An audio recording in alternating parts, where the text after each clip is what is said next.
আরে বেটা, আমরা তো সেই জাতি 313 জন 1000-এর বিরুদ্ধে লড়াই করেছি। আমরা তো সেই জাতি মাত্র 10,000 50,000-এর বিরুদ্ধে লড়াই করেছি। আমরা তো সেই জাতি 50,000 3 লাখের বিরুদ্ধে লড়াই করেছি। যে জাতি নিজের জীবন আল্লাহর রাস্তায় দেওয়ার জন্য প্রস্তুত থাকে, যে জাতি শাহাদাতের পেয়ালায় চুমুক দেওয়ার জন্য 24 ঘন্টা প্রস্তুত থাকে, সেই জাতি 14 কোটি মুসলমানের দিকে ভারত যদি হাত বাড়ায়, দিল্লির লাল কেল্লা পর্যন্ত আবার কালেমার পতাকা উড়বে ইনশাআল্লাহ। মুসলমান তরুণ সম্পর্কে যদি গায়ক গায়িকার সাথে হয়, এই প্রজন্ম কখনো দাড়ি জ্বালাতে পারবে না। আদর্শের জায়গায় যদি স্থির না থাকে, আদর্শের জায়গায় যদি শক্তিশালী না থাকে, মুসলমান দাঁড়াতে পারবেন না।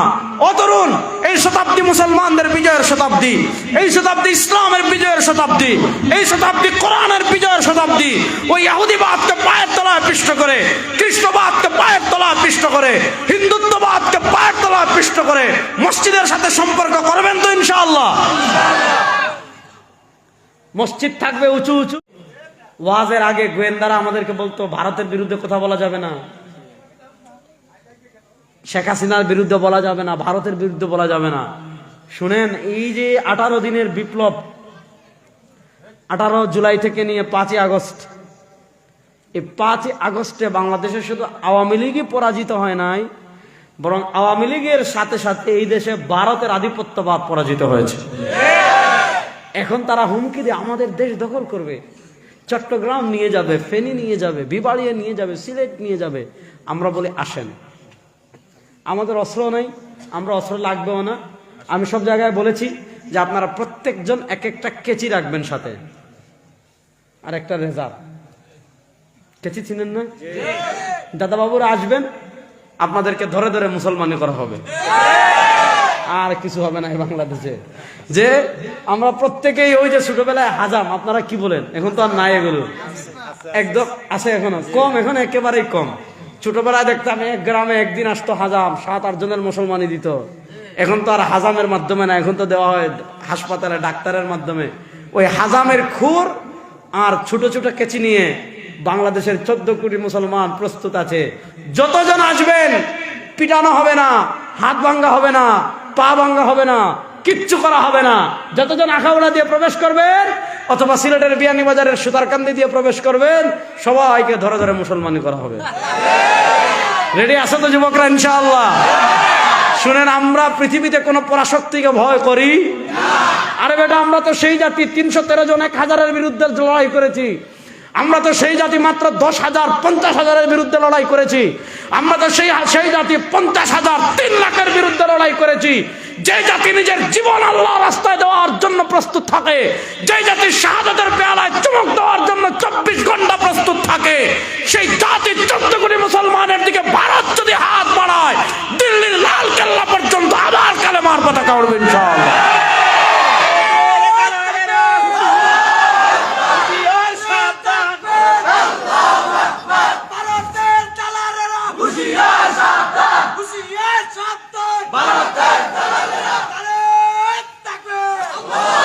শুনেন, মামুর বাড়ির দিন শেষ। এখন বাংলাদেশে ভারতের দালালি করবেন, পিঠের চামড়া থাকবে না। এখন বাংলাদেশে ভারতের পারপাস সার্ভ করবেন, সুজা দিল্লি মামুর বাড়ি যাবেন, শ্বাস ফেলার জায়গা এই দেশে পাবেন না। তাহলে আমি যেই কথাটা বলতেছি, মূল পয়েন্টটা আগে বুঝেন। মূল পয়েন্টটা বুঝলে আর সামনের আলোচনা বোঝা সহজ হবে। মূল পয়েন্ট হলো 1900 শতাব্দীতে, মানে 1900 যে শতক গিয়েছে, এই শতকটা আমাদের খুব বেদনা বিদুর একটা শতক ছিল। কেন বেদনা বিদুর ছিল? 1400 বছরে আমাদের যে কেন্দ্রীয় শক্তি ছিল খিলাফা, অর্থাৎ মুসলমানদের একজন খলিফা থাকবেন, যার অধীনে মুসলমানরা থাকবে, মুসলমান ভূমিগুলো থাকবে, মুসলমান রাষ্ট্রগুলো থাকবে, সব মুসলমান ওই খলিফার হাতে বায়াত নিবে, ওই খলিফার বায়াতের অধীনে থাকবে। এবং মুসলমান কোনো ভূমি, কোনো ভূখণ্ড, কোনো এলাকা যদি সমস্যায় পড়ে, বিপদে পড়ে, খলিফা তার কেন্দ্রীয় শক্তির মাধ্যমে সহযোগিতা করবেন, সহযোগিতা অব্যাহত রাখবেন। এই খিলাফতের সর্বশেষ যে খিলাফা ছিল, ওইটাকে আমরা বলি উসমানী খিলাফা, অটোম্যান। তো এই উসমানীকে বিকৃত করে তারা বানিয়েছে অটোম্যান। আসলে উসমান আর্তুগরুল গাজীর ছেলে ছিলেন উসমান। এখন তো পোলাপাইন তাদের ইতিহাস করলুস উসমান, দিল্লি আর্তুগরুল এগুলো দেখে শিখে, অথচ ওনাদেরকে চেনা দরকার। আজকে তুমি সেলিব্রিটি তোমার কাছে ফুটবলার হয়ে যায়, সেলিব্রিটি তোমার কাছে ক্রিকেটার হয়ে যায়, সেলিব্রিটি তোমার কাছে অমুক অসভ্য বর্বর জানোয়ার, যেগুলোর ভিতর মানুষত্ব নাই। আমাদের দেশে দেখেন নাই এই নর্তকী যেগুলো আছে, কিছু সবার কথা তো না, একদিকে হাজার হাজার মানুষ পড়ে আর এর আগে বিটিভির জন্য কান্না করে, ছিল না? হাজার হাজার মানুষ মরে আর তার আগে মেট্রো রেলের জন্য কি কান্না করে, এরকম ছিল কি ছিল না? তা আমি যে জিনিসটা বলতে চাচ্ছি, উসমানী খিলাফা পৃথিবীতে 800 বছর। খলিফা উসমান উনি অটোম্যান সাম্রাজ্য সূচনা করেছিলেন উসমানী খিলাফতের। 800 বছর তারা মুসলমানদের নেতৃত্ব দিয়েছে। ব্রিটিশদের মাধ্যমে ফ্রান্স, ব্রিটিশ, আমেরিকা, রাশিয়া সম্মিলিত কুফফার শক্তি, তাদের একজন বড় দালাল ছিল কামাল পাশা, যাকে বলা হয় আতাতুর্ক। আতাতুর্ক মানে তুরস্কের জাতির পিতা। দেখেন পৃথিবীর প্রান্তে প্রান্তে কিন্তু জাতির আব্বাগো মূর্তি ভাঙ্গা হচ্ছে। তুরস্কে কিন্তু রাজব তাইয়িবের দোকান, আল্লাহ তাকে নেক হায়াত দান করুন, মুসলিম উম্মার একজন শক্তিশালী লিডার হিসাবে কবুল করুন। আমিনটাও পড়েন না জুড়ে। হয়তো এখন আমরা আশা করি তিনি বাংলাদেশ আসবেন ইনশাআল্লাহ, কারণ এখন তো অনেক কিছু থেকে বাংলাদেশ কি হয়েছে, মুক্ত হয়েছে। তা আমি একদিন এক আলোচনা বলেছিলাম যে উনি যদি কখনো বাংলাদেশ আসে, কেউ দাঁড়াক আর না দাঁড়াক, আমি কি এয়ারপোর্টে একটা ফুল নিয়ে দাঁড়াবো ইনশাআল্লাহ। তো যে আর এখন আসলে তো মোটামুটি ইসলামপন্থীদের একটা আনন্দের দিন হবে তিনি যদি বাংলাদেশ আসেন। আমরা আশা করি তিনি আসবেন ইনশাআল্লাহ। তুরস্কের জাতির পিতা আতাতুর্ক কামাল, দেখেন কামাল আতাতুর্ক 1924 সালে কত পাষাণ ছিল। খিলাফতের শেষ দিকে যিনি শাইখুল ইসলাম ছিলেন, কামাল পাশা কি করেছে, তার মুখের উপর কোরআন ছুঁড়ে মারছে। কোরআন ছুঁড়ে মেরে কি বলেছে, তুরস্কের উন্নতির পথে সবচেয়ে বড় বাধা নাকি কোরআন। দেখেন কামাল পাশা 1924 সালে খেলাফার বিলুপ্তি করলো। মানে উসমানী খিলাফাতে যে 800 বছর ছিল, ওই যে উসমান, খলিফা উসমান, আর্তুগরুল গাজীর ছেলে খলিফা উসমান রাহিমাহুল্লাহ, তিনি যে উসমানী খিলাফতের সূচনা করেছিলেন দীর্ঘ 700-800 বছর পরে 1924 সালে, এর আগে অনেকটা দুর্বল হয়ে গিয়েছিল, কিন্তু তারপরেও তো ছিল। 1924 সালে খিলাফতের বিলুপ্তি করলেন। খিলাফতের বিলুপ্তি করে কি করলেন, তুরস্ককে ধর্মনিরপেক্ষ তথা সেকুলার রাষ্ট্র ঘোষণা করলেন। সেকুলার রাষ্ট্র ঘোষণার মাধ্যমে তুরস্কে ইসলাম নিষিদ্ধ করলেন, হিজাব নিষিদ্ধ করলেন, কোরআন নিষিদ্ধ করলেন, আরবি নিষিদ্ধ করলেন, তারপর আপনার আজান নিষিদ্ধ করলেন। সব ধরনের দ্বীনি কার্যক্রমে এমনভাবে নিষিদ্ধ করলেন, মসজিদগুলোকে আস্তাবল বানিয়ে দিয়েছেন। আয়া সোফিয়ার মতো ঐতিহাসিক মসজিদ, যে মসজিদ মুসলমানরা বিজয়ের মাধ্যমে মালিক হয়েছে, দখল করে নাই। কনস্টান্টিনোপল মুসলমান বিজয় করেছে, যুদ্ধ করে বিজয় করেছে। যুদ্ধ করে বিজয় করার পর খ্রিস্টানদের থেকে সুলতান মোহাম্মদ ফাতিহ কিনে নিয়ে তিনি আয়া সোফিয়াকে মসজিদ বানিয়েছেন। সেই মসজিদকে নামধারী ওই কামাল পাশা, কামাল আতাতুর্ক, এই খবিসের নামে আমাদের বসুন্ধরায় না, আমাদের গুলশানে বা বসুন্ধরা, গুলশানে সম্ভবত একটা রাস্তার নাম আছে, বনানীতে না? চিন্তা করেন, এই কামাল পাশা সে কি করেছে, তুরস্ককে সেকুলার রাষ্ট্র বানিয়েছে। সেকুলার রাষ্ট্র বানানোর পর তুরস্কের কি হালাত দেখেন। আমি একটা জিনিস আপনাদেরকে মাথাতে বুঝাই, তাহলে আপনারা বুঝতে পারবেন। কামাল আতাতুর্ক তুরস্কে ছিল মাত্র 14 বছর, শেখ হাসিনা 15 বছর, কামাল আতাতুর্ক 14 বছর। শেখ হাসিনা 15 বছর থেকে একটু বেশি নাকি 15 বছর। আমরা তো ভাবছিলাম যে না মরলে না মানুষ আর কোনো রাস্তা নাই। আরে আপনারা কি, আমরাও তো ভাবছি, সবাই ভাবছে। দেখেন আল্লাহর ক্ষমতা কি রে ভাই, মানুষ যে আল্লাহরে ভুলে যায়। আপনি চিন্তা করেন, পৃথিবীতে এরকম কোন নজির নাই যে একটা রাষ্ট্রপ্রধানের পদত্যাগের সাথে সাথে 300 জন এমপি একসাথে পলাই গেছে, একজনও বাকি নাই। এরকম কোন নজির পৃথিবীতে নাই। আল্লাহ আমাদের সামনে শিক্ষা রেখেছেন। আমরা ফেরাউনের গল্প শুনি, নমরুদের গল্প শুনি, আবু জাহেলের গল্প শুনি, উতবা, রবিআ, মুগীরা, এদের গল্প শুনি। আল্লাহ বাংলাদেশের মুসলমানদের চোখের সামনে উপমা রেখেছেন, আপনি যত বড় জালেম হবেন, আপনি যত বড় জুলুম করবেন, আপনার জুলুমের মাত্রা যত বেশি হবে, আপনার পতন তত কঠিন ভাবে, শোচনীয় ভাবে হবে। দেখেন পৃথিবীর প্রান্তে প্রান্তে জাতির আব্বাগ মূর্তি ভাঙ্গা শুরু হয়েছে। তুরস্কে কামাল পাশার মূর্তি তারাই ভাঙ্গার কথা বলতেছে। গত সপ্তাহে আপনারা সিরিয়ায় দেখেছেন বাশার আল আসাদ, আসাদ মানে সিংহ, তো সে তো সিংহ না, আমরা নাম দিয়েছি বাশার আল কাল, কাল মানে কুকুর, কুত্তা। এই শিয়া কুত্তা 6 লাখ সিরিয়ার সুন্নি মুসলমানকে হত্যা করেছে। এই সুন্নি মুসলমান মানে আমাদের দেশে যে জিলাপি খাওয়া এগুলা না, ওই শিয়াদের বিপরীত যে সুন্নি ওইটা, শিয়াদের বিপরীত যে সুন্নি ওইটা। এবং কত হাজার সিরিয়ার মানুষদেরকে সে বের করে দিয়েছে জুলুম করে। শুধু তুরস্ক থেকে কি পরিমাণ মানুষ ঢুকছে তা আপনারা দেখেছেন।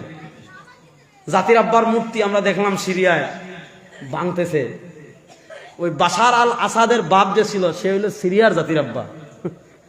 তো দেখা যাচ্ছে পিচ্ছি এরকম দুইটা, এই যে এরকম পিচ্ছি দুইটার ভিডিও ভাইরাল হয়েছে যে সিরিয়ার জাতির আব্বার মাথা মূর্তি ভাঙ্গা ফালাইছে, এরপরে একজনের চেন খুলে পেশাব করতেছে, আর ওরেও ডাকছে যে তুইও মুত। বাংলাদেশে তো 5ই আগস্ট, আয় হায়, এই মূর্তির কারণে আলেমদের প্রতি কি পরিমাণ জুলুম করা হয়েছে, অত্যাচার করা হয়েছে। এক একজন আলেমকে 3 বছর, 3.5 বছর, 2 বছর, 2.5 বছর কারাগারে রাখা হয়েছে, 37টা 38টা মামলা দেওয়া হয়েছে, মাসের পর মাস রিমান্ডে রাখা হয়েছে, বছরের পর বছর 24 ঘন্টা জেলে লক আপ দেওয়া হয়েছে। আলেমদের দুষ কি? শুধু এটা বলেছিলেন যে ইসলামী রাষ্ট্রে মূর্তি থাকবে মন্দিরে, রাস্তার, ইসলামী রাষ্ট্র মানে মুসলমানদের আবাসভূমিতে, মূর্তি থাকবে মন্দিরে, রাস্তার মুড়ে মুড়ে মূর্তি বানানোর দরকার নাই। আলেমরা শুধু এই কথা বলেছিলেন, রাস্তার মুড়ে মুড়ে মূর্তি বানিয়ে রাখেন না, ক্ষমতা গেলে মানুষ সব মূর্তি বুড়িগঙ্গায় বাসিয়ে দিবে। আপা পলায়নের খবর বাঙালি পেয়েছে 2:30টায়, 5:30টার ভিতর সব মূর্তি শেষ। আমি যে কথা বলছিলাম শুনেন, গত শতাব্দীতে আমাদের সবচেয়ে দুঃখজনক যে ঘটনা ছিল, সেই ঘটনা হলো আমাদের খিলাফাকে তারা বিলুপ্ত করেছে, মুসলমানদেরকে ছিন্ন বিচ্ছিন্ন করেছে, খণ্ড বিখণ্ড করেছে, মুসলমানদের কেন্দ্রীয় শক্তি নষ্ট করেছে। আর সবচেয়ে বড় কথা, পৃথিবীর বিভিন্ন মুসলিম রাষ্ট্রে তারা তাদের সুবিধাভোগী 5টা দালাল সরকার বসিয়েছে। আপনি একটা জিনিস চিন্তা করেন, গত শতাব্দীতে, আপনি গত শতাব্দী বাদ দেন, আরো 5 মাস আগে বাংলাদেশের ওয়াজে বসে আপনি যদি জেহাদের কথা বলতেন, আফগানিস্তানের কথা বলতেন, তালেবানের কথা বলতেন, সিরিয়ার মুজাহিদদের কথা বলতেন, ভারতের বিরুদ্ধে বলতেন, রর বিরুদ্ধে বলতেন, আপনার অবস্থা কি হতো? আয়নাগর আপনার জন্য রেডি ছিল। আয়নাগর আপনার জন্য কি ছিল? রেডি ছিল। আমি যে কথা বলছি, পৃথিবীর 1 নম্বর তারা খিলাফা বিলুপ্ত করেছে, মুসলমানদের খণ্ড বিখণ্ড করেছে, বিভিন্ন মুসলিম রাষ্ট্রে তারা তাদের অজনত 5টা সরকার বসিয়েছে। এরপর মুসলমানদের রক্ত নিয়ে হোলি খেলা শুরু করেছে। আপনি আরাকানের দিকে তাকান, আরাকান মানে মিয়ানমার, রাখাইন যেটা আগে ছিল আরাকান। আপনি আরাকানের দিকে তাকান, মুসলমানের রক্ত পাবেন। আপনি গুজরাটের দিকে তাকান, মুসলমানের রক্ত পাবেন। আপনি কাশ্মীরের দিকে তাকান, মুসলমানের রক্ত পাবেন। আপনি উইগুরের দিকে তাকান, মুসলমানের রক্ত পাবেন। আপনি বসনিয়া চেচনিয়ার দিকে তাকান, মুসলমানের রক্ত পাবেন। আপনি ফিলিস্তিনের দিকে তাকান, মুসলমানের রক্ত পাবেন। আপনি আফগানিস্তানের দিকে তাকান, মুসলমানের রক্ত পাবেন। গত শতাব্দীতে আপনি পৃথিবীর যে রাষ্ট্রের দিকে তাকাবেন, তারা খিলাফাকে বিলুপ্ত করে বিভিন্ন রাষ্ট্রে মুসলমানদের মধ্যে থেকে 5টা গোলাম তাদের যারা ছিল, এদেরকে তারা ক্ষমতায় বসিয়ে বিভিন্ন মুসলিম ভূখণ্ডে তারা একদম নিকৃষ্টভাবে অভিযান পরিচালনা করেছে। আফগানিস্তানকে তছনছ করে দিয়েছিল, ইরাককে তছনছ করে দিয়েছিল, আরাকানকে তছনছ করে দিয়েছিল, বসনিয়া চেচনিয়াকে তছনছ করে দিয়েছিল, উইগুরকে তছনছ করে দিয়েছিল। আরদে মুকদ্দাস আমার নবীর পায়ের ধুলার বরকতে সুবহানাল্লাযী আসরা বিআবদিহি লাইলাম মিনাল মাসজিদিল হারাম ইলাল মাসজিদিল আকসাল্লাযী বারাকনা হাওলাহু, আমার নবীর কদম মুবারক মাত্র একদিন পড়েছিল বাইতুল মাকদিসে। আল্লাহ তাআলা পবিত্র কোরআনে বলেন, সরওয়ারে দু আলমের একদিনের কদম মুবারকের বদৌলতে আল্লাহ তাআলা পুরো বাইতুল মাকদিসকে আমাদের জন্য বরকতপূর্ণ করে দিয়েছে। পৃথিবীর প্রান্তে প্রান্তে গত শতাব্দীতে মুসলমানের রক্ত পাবেন। আল্লাহর ফজল করম। আপনি দেখেন আমেরিকা ইরাকে আগ্রাসন চালিয়েছিল 2001 সালে, কি দেখিয়ে? 2005 সালে কি দেখিয়ে? যে এখানে রাসায়নিক অস্ত্র আছে। এই অভিযোগ তুলে পুরা ইরাককে সারখার করে দিল, হাজার হাজার লক্ষ লক্ষ মুসলমানকে হত্যা করলো। শেষে দেখে কিছুই নাই। আফগানিস্তানে কেন অভিযান পরিচালনা করলো?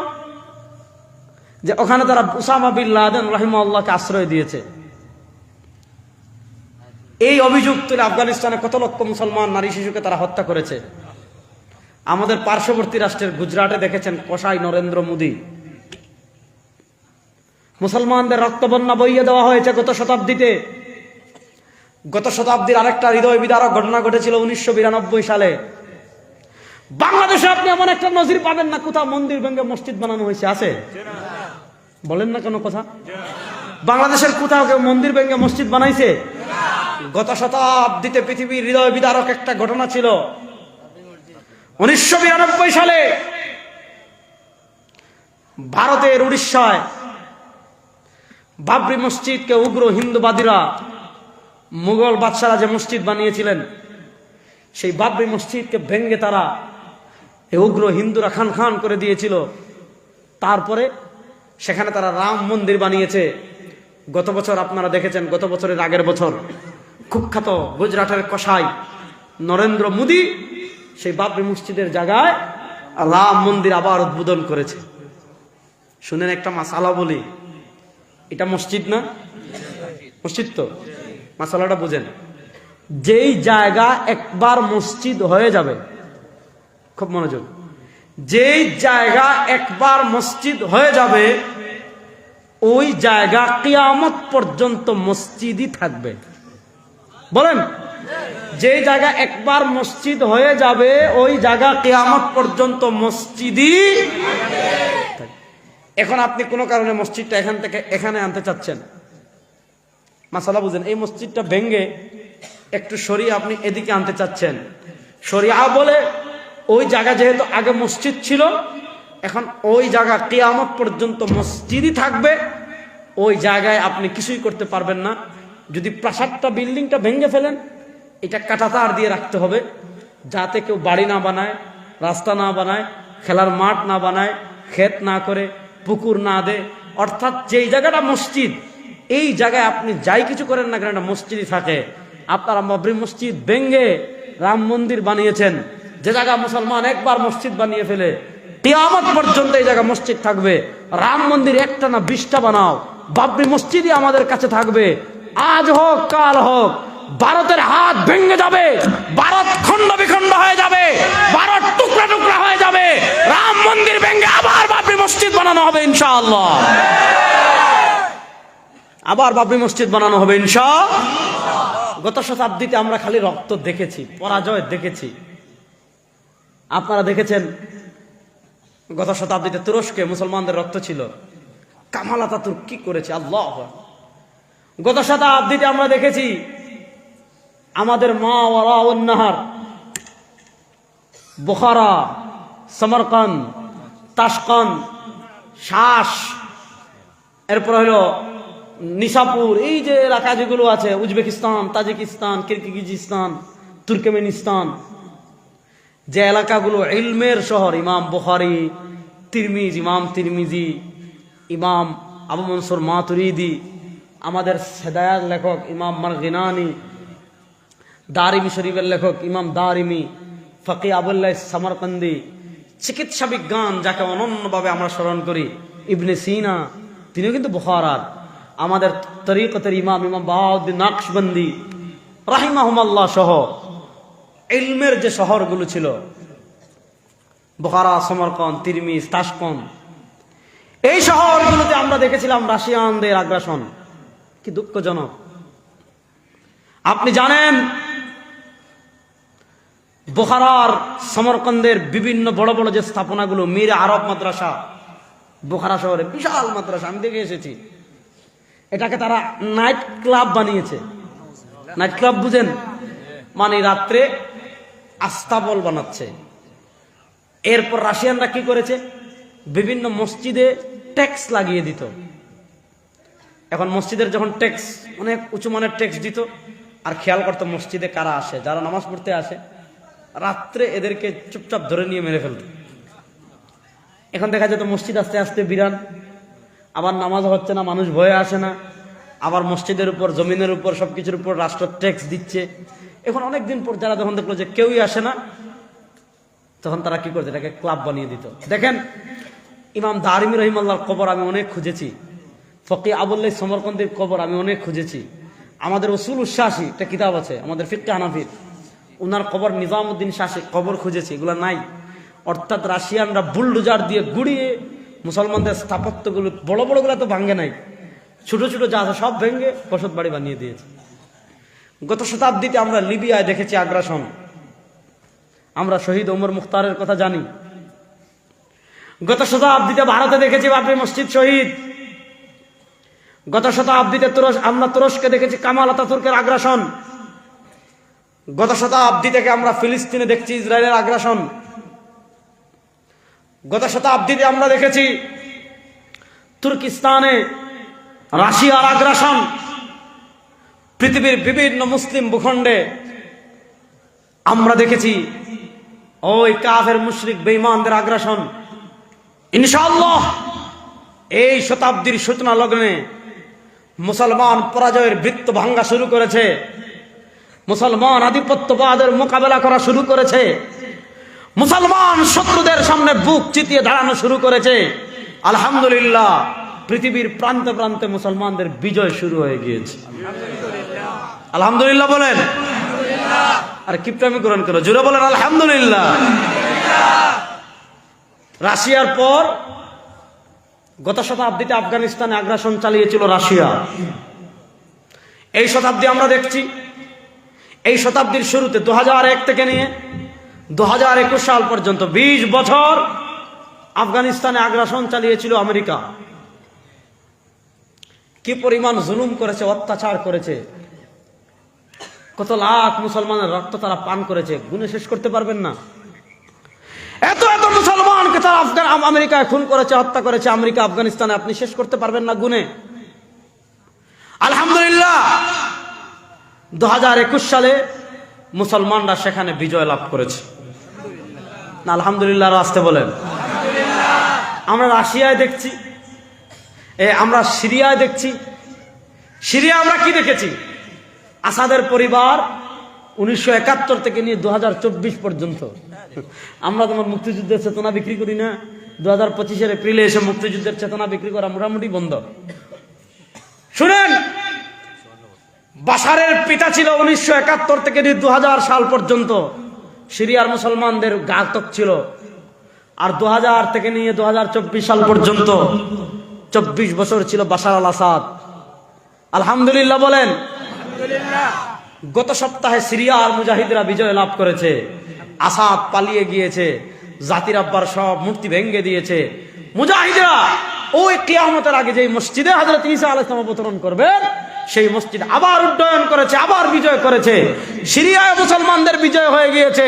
বাংলাদেশের মুসলমান, বাংলাদেশের আপামর মানুষ ভারতের আধিপত্যবাদকে পরাজিত করেছে, আফগানিস্তান আমেরিকাকে পরাজিত করেছে, সিরিয়া পৃথিবীর পরাধিপত্যবাদ ওই বাশার আল কালব কুত্তাকে পরাজিত করেছে। পৃথিবীর দিকে দিকে মুসলমানদের বিজয় নিশান উড়া শুরু হয়ে গিয়েছে। ইনশাআল্লাহ সময় আর বেশি দিন বাকি নয়, সারা দুনিয়ায় মুহাম্মাদের সৈনিকরা আবার জেগে উঠবে ইনশাআল্লাহ। বলেন রেডি আছেন তো ইনশাআল্লাহ?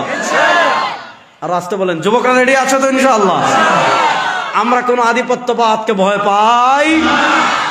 তাহলে এই শতাব্দীতে যেহেতু একটা পরিবর্তনের মধ্য দিয়ে যাচ্ছে, সেহেতু আমাদের কিছু করণীয় আছে না নাই? একটা গেল বাহ্যিক হিসাব আমি দিলাম।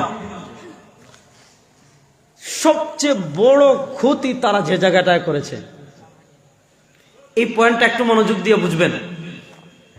আমি বাহ্যিক পরাজয়ের কিছু চিত্র আপনাদের সামনে তুলে ধরলাম, যে গত শতাব্দীতে আমরা মার খেয়েছি, এই শতাব্দীতে আমরা ধীরে ধীরে ঘুরে দাঁড়াচ্ছি।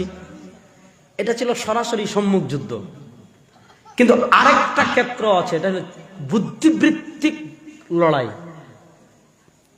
দেখেন, ইসলামের শত্রুরা সব সময় একটা কথা চায়, মনোযোগ যুবকরা ভালো করে বুঝবেন।